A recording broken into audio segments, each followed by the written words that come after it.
everybody, and welcome to your Tuesday weekday wagers. My name is Mark Wallace. I am so glad you are here. You have found us, and you are joining us live.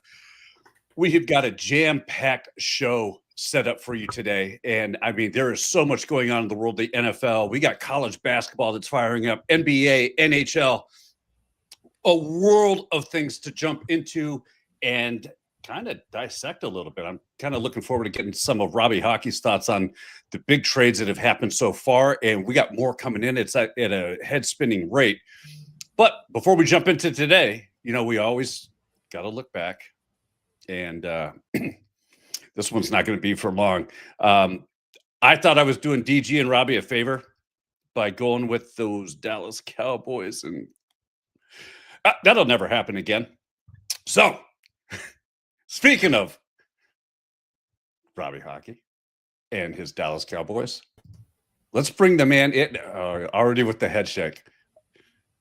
Rob, before I ask you your thoughts on last night's game, first of all, how's today going for you? It's going great, Mark. I had a good night last night. Kind of mad at myself. I live bet Marvin Harrison. Had the tweet loaded up to get his receiving yard. I think it was like 77.5. One of my kids broke something. I put the phone down, go to deal with that. Never hit send. So I'm sorry. I didn't put that one out there. But it was a good night. Well, I mean, was it a good night? Yeah. Dude, Dallas sucks. I wish I'd been on the show yesterday and in the chat or somewhere and tell you don't do it. Cash out right away. You would have saved me. Yeah, I would have saved you because that game had trap written all over it. We never play well against Arizona. I don't know. I didn't have good vibes of us winning that game. I thought they would score more points, but no, I did not think we'd win that game. Okay. Were you a little surprised though by the way that the Cowboys lost? No, it's just typical Cowboys fashion. I was texting with Boom Boom back and forth. I think he took them plus 10 or 11. I was like, don't do it. Just don't even do it. I was like, they're going to make a mistake. Somebody's going to throw a pick or they're going to fumble. And then Javonte Williams, right on cue, fumbles the football. It's what they do, man. You got Jerry Jones there. I mean, there ain't much to talk about. He's just going to run the franchise into the ground. I did make a statement this morning that I will not purchase another piece of Dallas Cowboy material. I won't travel. I won't watch them play. There will be none of my money going to that team until he's gone, however way that has to happen.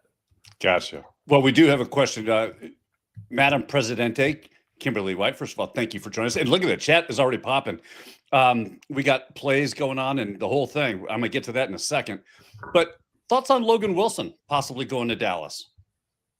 I mean, can't hurt, right? There's nobody else on that defensive line. If only we had a generational talent at linebacker that could have helped this defense out. If only we had that. I keep seeing like the Max Crosby and Trey Hendrickson's trade stuff, and I'm like, you literally had your guy.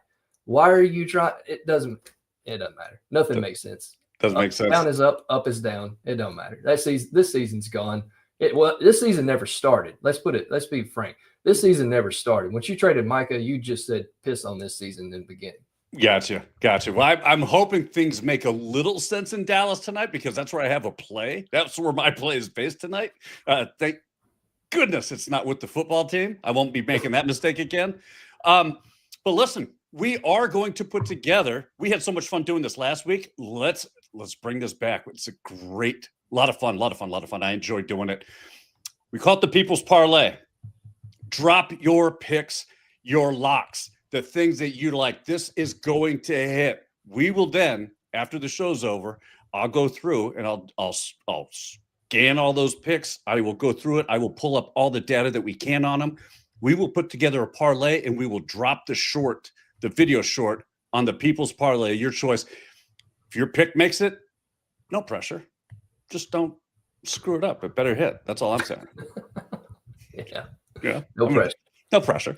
Just so go ahead and get those into the chat. Drop them in. Let's get to things that are happening in the NFL that are kind of like going crazy right now. Let's get to this one first. We've got the Jaguars who traded for Jacoby Myers. Any thoughts on this one? Better spot than where he was at. Not much better. I mean, I'm not a big believer in Jacksonville, but with Travis Hunter going down, you need some help. Jacoby Myers can catch the long ball. I think this honestly helps out Brian Thomas a little more than anybody because now you're going to have to focus on Jacoby Myers, a vet that's been in the league for a while. Right. Get out of Vegas because, I mean, I know Dallas is bad, but I think Vegas is right there with them as far as being bad. So good for him. At least in that division, you can be somewhat competitive. I know the Colts, we're going to talk about in just a minute. It looks like they've sewed it up, but I mean, Jacksonville's not completely out of it right now. Okay. So I know, like just having a presence of a vet like Jacoby Myers on the team can really breathe a little life into a squad that might be on the fence, might be struggling a little bit. I'm making that whole 6-7 motion. I know I caught myself. What does this do to a guy like Trevor Lawrence, who do you see a bump in his props? Is that potentially probably not the first week, but maybe second or third week after they've kind of gotten familiar with each other? Is that somebody you would want to target as far as the passing yards to see a little boost to his yardage going up? I think it will give him a boost. To be honest with you, with Trevor Lawrence, the only thing I've ever bet of him is an anytime touchdown and his rushing prop, depending on the matchup. Okay. Like with other things, passing props is not something I'm very good at. I just don't have a good read on it, if I'm fully honest with you. So I usually stay away from those. I do think it does help, though. I think Jacoby Myers is not Travis Hunter, but he's been in the league and he knows how to get separation, and I think he could do some big things in Jacksonville if Trevor Lawrence can stay upright. I like it. Let's get to the next one. This one was, you know what? After I heard it, I think that initial shock of hearing it, but then it kind of makes sense, right? The Saints are done. They traded Rashid Shaheed to the Seattle Seahawks. It makes sense, though. You look at the Saints season, and they have to be in a fire sale mode. Would you agree? Oh, 100%. 100%. And you don't want to give away guys like Olave. Olave is your guy that you're hoping can be your wide receiver one during your rebuild. So you didn't get rid of Olave. I think Kamara, if he's not gone by the trade deadline, he'll be gone soon, probably in off season or next season. But I think this is a good move for both teams, honestly. I love it for Seattle. As you saw the other night, Torrey Horton is a speedster. He's been going underrated. I didn't see him going for 2 touchdowns and as many yards as he got, but he's quick. Rashid Shaheed is just as quick. He can get those deep balls. And honestly, JSN, you can still fire his props up because you're going to have to deal with Torrey Horton and now Rashid Shaheed as well. I was just going to ask you because a lot of, Horton was seeing some double teams. JSN is getting double teamed on the regular. This sort of frees up those types of defenses. Now you have to play them either solid, straight up man, or you're going into a zone that they can absolutely pick apart with that speed. I really think Seattle is now a threat just from a receiving standpoint to really make some moves. Yeah, and AJ Barner, he's been playing really well too. He doesn't get talked about as much. And then Kenneth Walker, if you can actually give him the ball and quit splitting it with Zach Charbonnet, let him be that workhorse running back. This being in zone and all that, that's going to open up things for Kenneth Walker as well. And let's get to the big one. This is the one that had everybody kind of scratching. And actually, I'm curious to see who you think was the big winner in this trade. The Colts ended up trading Sauce Gardner. They gave up Adonai Mitchell and some draft picks. First of all, let's start with the Sauce. What does this do to the Colts team for this season? Oh, it completely elevates them. I think we were texting earlier how this Colts team reminds me of those Super Bowl winning Ravens teams and Buccaneers teams back in the day. Danny Dimes kind of looked a lot like Danny Dimes this weekend when you shut down JT. If you do get JT shut down, you're going to have your defense step up. I think this is amazing for the Colts to get him this season. They're clearly in a win now window, and I think this has just elevated them right there with Kansas City and Buffalo as one of the top teams right now in the AFC. Like I said, the only thing that worries me is Daniel Jones. But if you got a good defense and a solid running back, don't ask him to do as much. Okay. What do you think the Jets, as far as, they're getting a wide receiver that can probably, is going to help them in their passing game. But certainly overall, your take on the Jets and whether they lost or possibly gained in this trade. Hey, I mean, you got 2 firsts for Sauce Gardner. Getting 2 firsts is a solid deal. It's just what are you going to do with those picks? Kind of like Dallas with the Micah Parsons thing, right? You got 2 firsts. What are you going to do with them? I do like their head coach. I think he's a good head coach. I don't know if he's a head coach or a good defensive coordinator. I think he's more fit for a coordinator. I don't think he's a head coach, but I mean, you still got Justin Fields. There's talk of like Kyler Murray potentially being traded there. I know it's just a rumor, but you're basically replacing Justin Fields with Justin Fields at that point. So I just got this. It just came over my phone. The Jets are trading 3-time Pro Bowl defensive tackle Quinnen Williams to the Cowboys. Okay. You're 3-6-1. The time for trades have come and gone. You've done put yourself in a hole you're not getting out of. Okay. I'm just that's come. I mean, they don't. There's nothing they could do right now to salvage this season that would make me say, okay, cool. Gotcha. That's about it. That's all you're going to get. Gotcha. Well, I'm going to come back to that because I think that leads to a very interesting follow-up question for that. I actually think that the Jets are huge winners, and kind of to your point, it really depends on what they do for the next 2 seasons. Because if I'm looking at my notes here, in next season's draft, they've got 2 2 first-round picks, a second-round, 4th, 6th, and 2 7th rounds. In 2027, they've got 2 first-round picks and then 2, 3, 4, 5, 6, and 7. They've really aligned themselves well, rebuilding into the future and putting a team together of some pretty young, hopefully, really good talent that is going to make an impact in the short term with those kind of picks. I do agree with you. It depends on what they get and who's making those picks. And certainly I hope for Jets fan that they're not following in Dallas's path with those picks. It kind of, you scratch your head and go, wait a minute, what the hell was that all about? So just my thoughts on that trade. I think that's going to be great. I think Indianapolis is absolutely a contender starting this season. 100% agree. And also, I see Dallas getting a lot of D linemen, which that's great and all, but nobody can stop the pass on Dallas at all.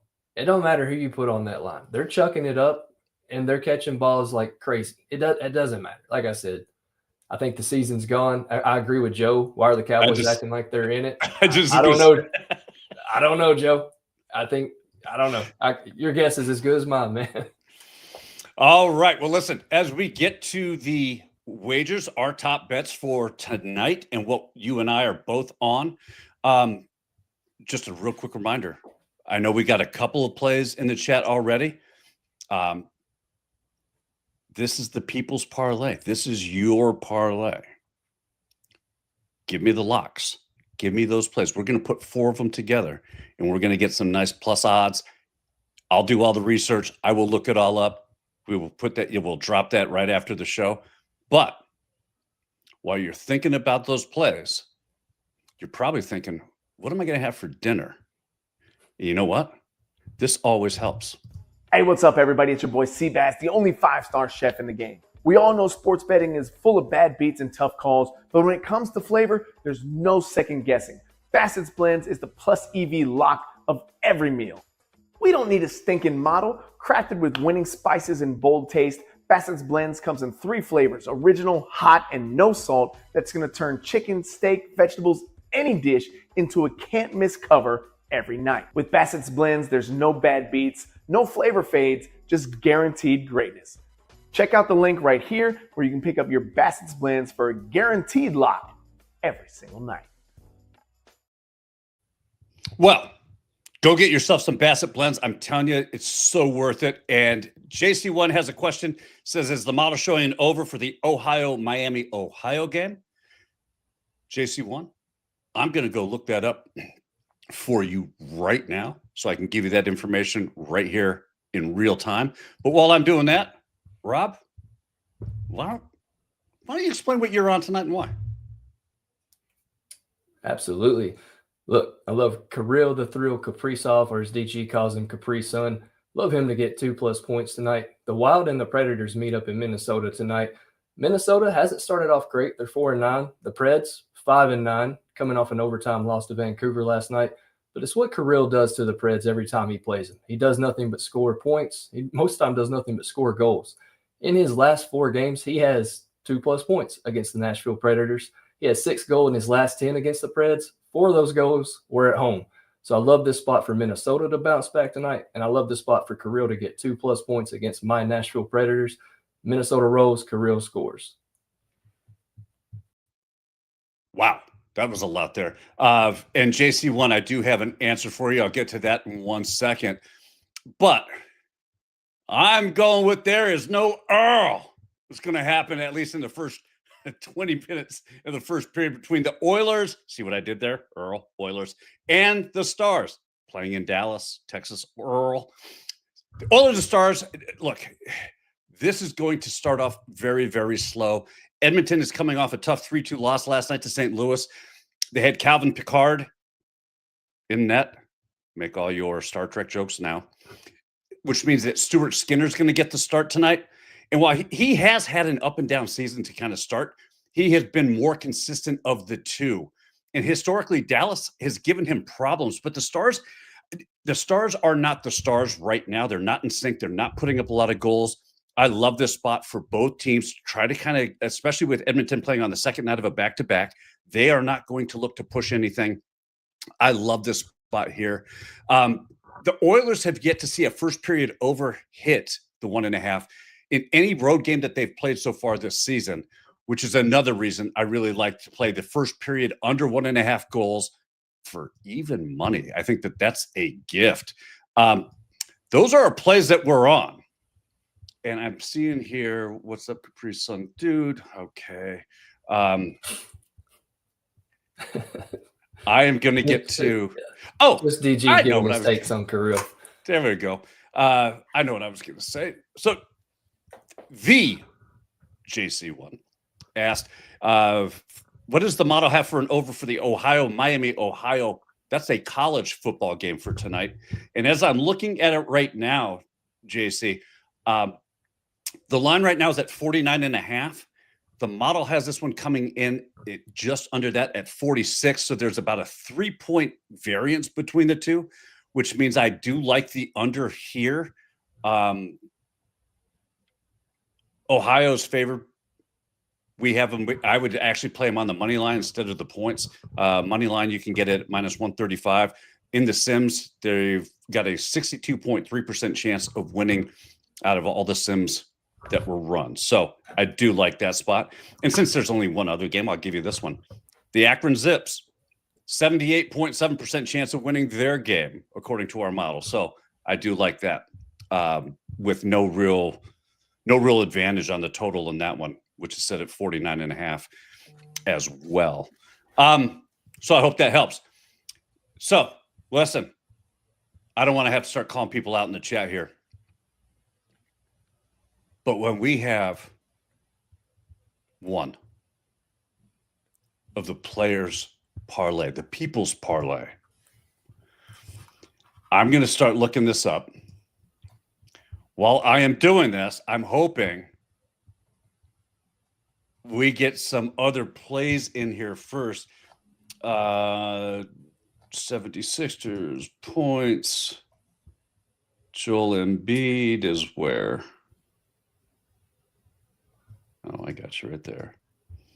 All right. So we got one. We got 15 play. I'm going to leave Boogie's slogan up until somebody gives me another play. I just need one more play. I see one. And did you get TJ's play? Here, I'll highlight it for you. Feel like it's a play. There you go. It looks like they're trying Edmonton to score a power play. Okay. That's already at even money. Is that something we want to throw into this parlay? Fine with me. I think it's a good look. I feel like Edmonton's still on the road, but Leon Draisaitl, look, he had a maintenance game last night, so I think he's going to come back and probably play well tonight. I don't hate it. Okay. So then, where is that found? Is that on DraftKings? Yeah, let us know where you found that, TJ. And DG's got one. Oh my God. I didn't mean to. He typed that in at the last second. Knuppel. Alternate points 10 to 13. Okay, so hold on. Let's do this. Now we get them all flying in at one time. So let's do. I'm looking for Edmonton, Dallas, Edmonton under. TJ says you can find it under goals scored.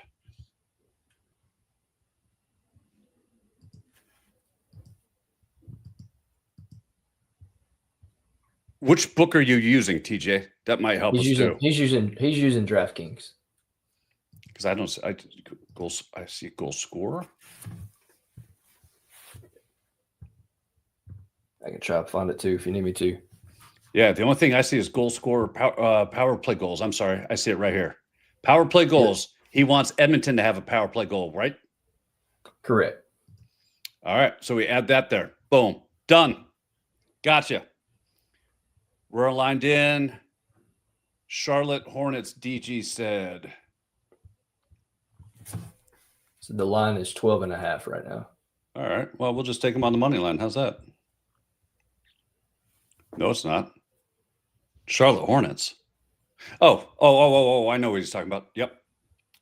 Player points. I got you, DG. I see you working because your Knuppels are hard to find. Yeah. Like how you pivoted there. Point line for Knuppel. Yeah. All right. No point line. Gotcha. All right. So we're three. I'm waiting. Oh, give us one more. If not, I can help you out. If we can't find one more, I can help you out. I got one too. You know what? Who do you have?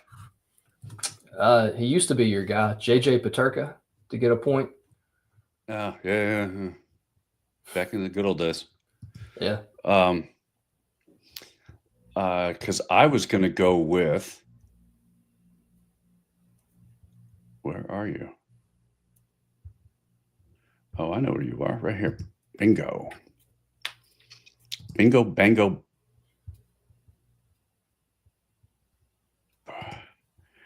I was going to go, if I throw in Jimmy Butler. Okay, DG, we're not taking the Ducks on the money line. Stop it. Jimmy Butler to make at least one 3-pointer. So I can tell you now, our 3-for-3 NBA parlay has been absolutely lights out. We've been cashing those things left and right.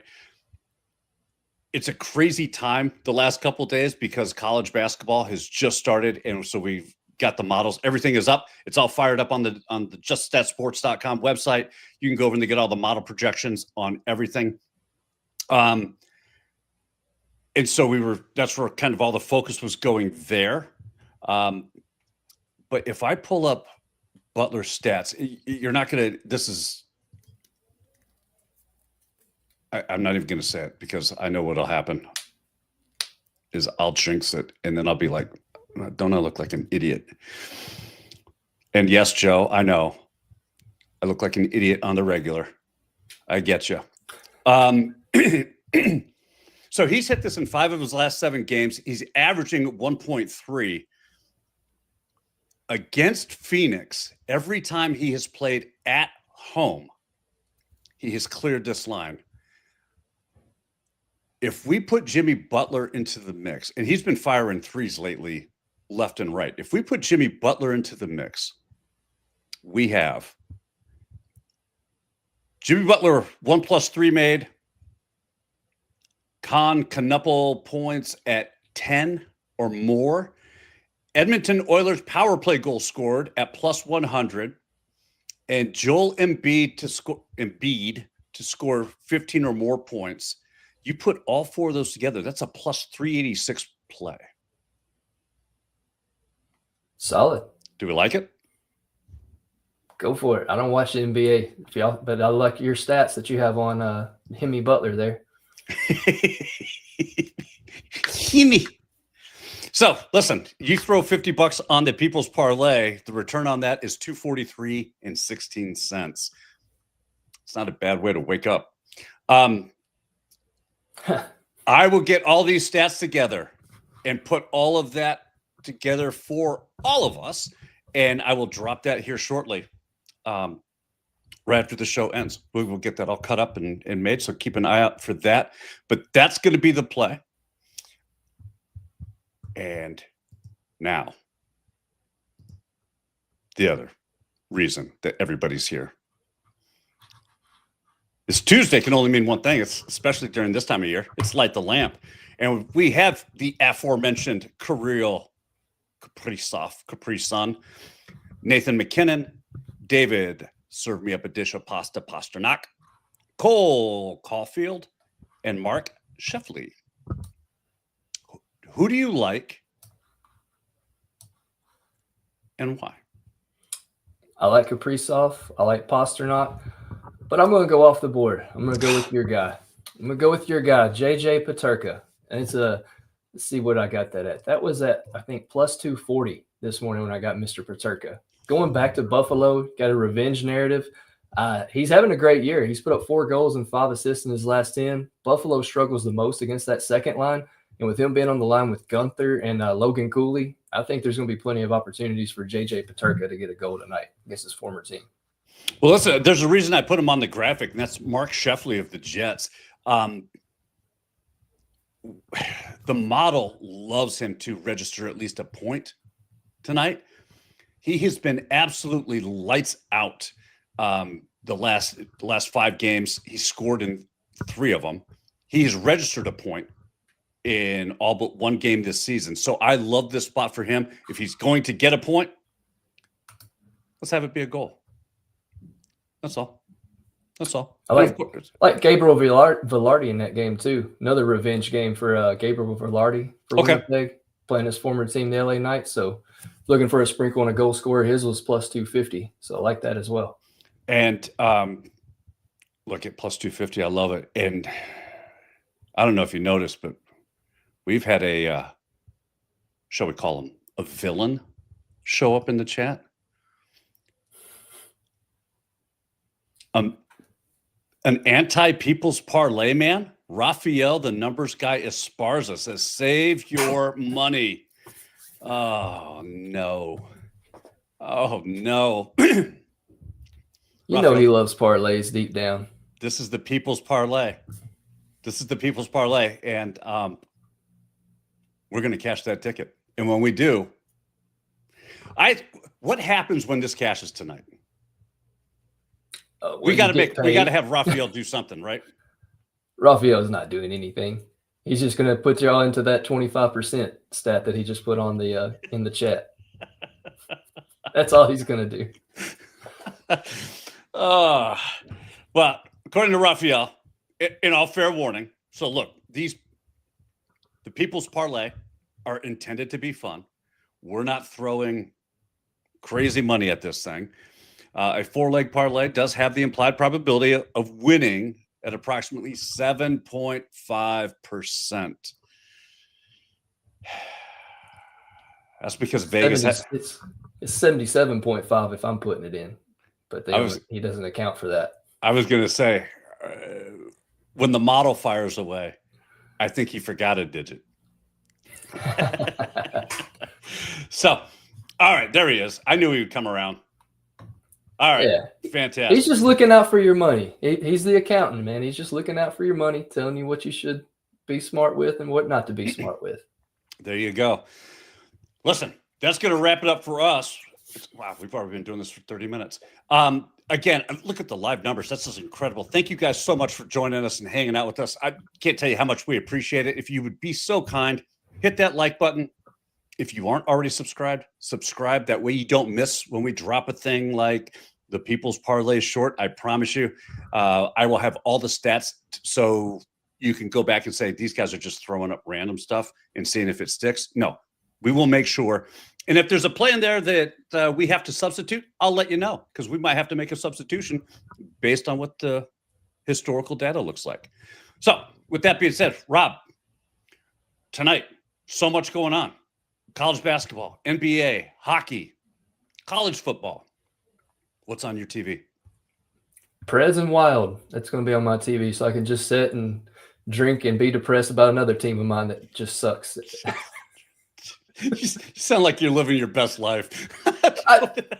The Gators can't even win a basketball game now. I don't know. Yeah, that one shocked me, actually. That one did shock me. We start slow. I'm not too in turmoil about it yet. We start slow. That's usually our MO. Even last year we did, so not too worried about that yet. Yeah, we'll see come January, February how I feel about that. I am going to be watching the Duke Texas game. I think that's a great way to start their seasons. Really decent competition. But Carlos Boozer's son is actually playing for Duke. Cooper Flagg, obviously, no more. He's a Dallas Maverick now. Look out for Boozer Jr. Didn't Carlos Boozer have twins? Does he have twins to play for Duke? I believe so. Cameron Boozer is the better of. How do I phrase that so it doesn't sound like he's a raging alcoholic? Cameron Boozer is going to start and see most of the playing time this season. Hey, I do have a question because Raphael brought it up. He says no election on the TV will be grading election props. Raphael, can you tell me when the government will open so my wife can get paid, please? I need to get that out there. I need to figure that out. Yeah. What's the over-under on how many more days? I saw Raphael put before December 1st, it's at minus 700. After December 1st, it's like plus 400. But I need it to be like before November 10th. Like I need it to open soon at this point. Yes. Yeah. And for everybody. So I'm just bantering with you back and forth. But yeah, for everybody. For everybody. But I know your situation. Your wife is a teacher and it does it at a federal school. And so they're teaching, not getting paid. Air traffic controllers are not getting paid. TSA people are not getting paid. And guess who is getting paid? Your congressmen and senators. They're all getting their paychecks. The guys who are fighting over and won't come to an agreement are still getting paid. So that's our political stance, our political statement for the day. Get your ish together, government, and let's go. Yeah. On both sides. This isn't a pro side. Get your ish together, both sides, and let's get this thing done. Yeah. So Raphael says things will be moving after today. Okay. Fingers crossed. Fingers crossed. And yes, Joe. Yeah. Teachers are working. So Robbie's wife is a teacher. She's working and she is not getting paid. It's it doesn't make sense. And it's infuriating. So enough of that. Sorry, I brought it up. I saw it and it triggered me, so I had to say something. I am yes, no, this is not a political show. No. It's not that. Unless, of course, it comes to the Dallas Cowboys, Florida Gators, then it's not a political show. It's just a sad one.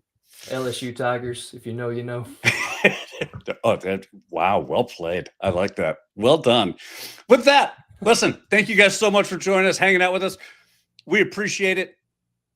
Come back tomorrow where we will be right here at 2:00 Eastern Time, getting a little sneak peek into the NFL for the weekend. The player props coming up, some Robbie's radar, and some more of our best bets. Until then, enjoy the rest of your day. Thank you guys so much for hanging out with us. Be kind to one another. Take care.